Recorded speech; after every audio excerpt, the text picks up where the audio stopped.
नमस्कार दोस्तों, आज मैं आपको सूर्य देव की व्रत कथा सुनाऊंगी।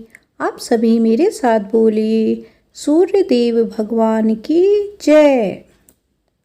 सालों पहले एक बुढ़िया सूर्य देव की भक्ति में पूरी तरह से लीन थी। वो हर रविवार को सुबह स्नान कर घर के आंगन को गोबर से अच्छी तरह लिपाई करके सूर्य देव की पूजा करती थी।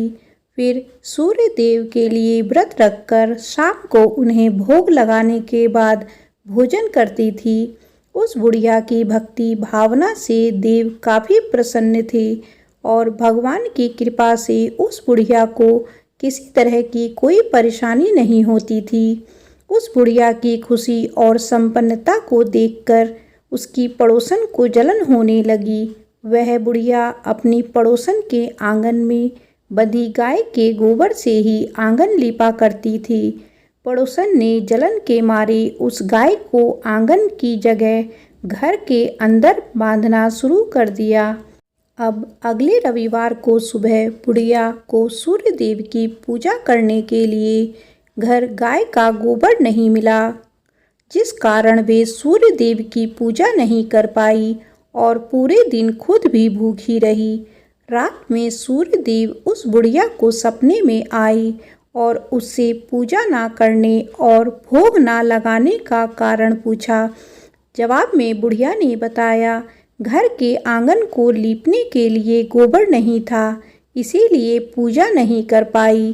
पूजा नहीं की तो भोग भी नहीं चढ़ाया। बुढ़िया की बातें सुनकर सूर्य देव उनसे कहते हैं कि मैं तुम्हारी भक्ति से प्रसन्न हूँ, इसीलिए मैं तुम्हें एक गाय दे रहा हूँ।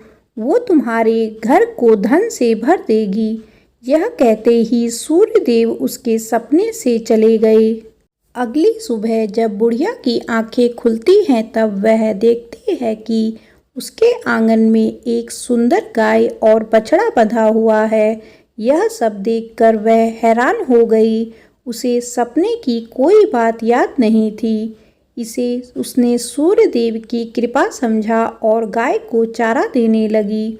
बुढ़िया के आंगन में सुंदर गाय और बछड़े को देखकर पड़ोसन की जलन बढ़ गई। कुछ देर बाद जब बुढ़िया घर के अंदर जाती है तो गाय सोने का गोबर करती है।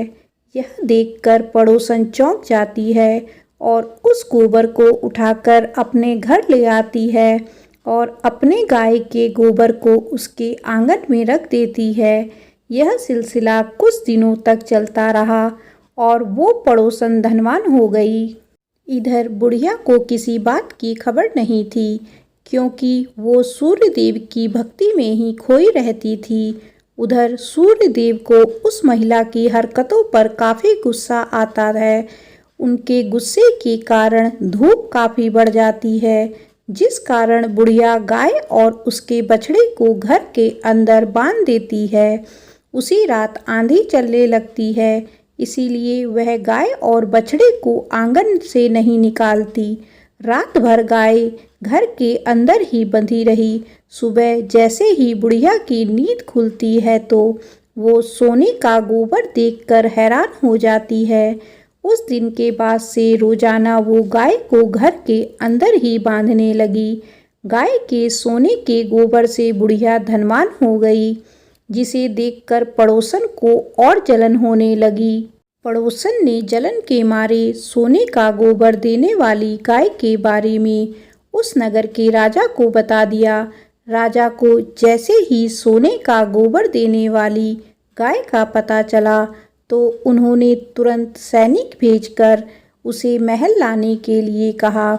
जब सैनिक बुढ़िया के घर पहुंचते हैं तब वह सूर्य देव को भोग लगाकर खुद भोजन करने के लिए निवाला उठाने ही वाली थी कि तभी सैनिक गाय और बछड़े की रस्सी खोलकर उन्हें अपने साथ ले जाते हैं।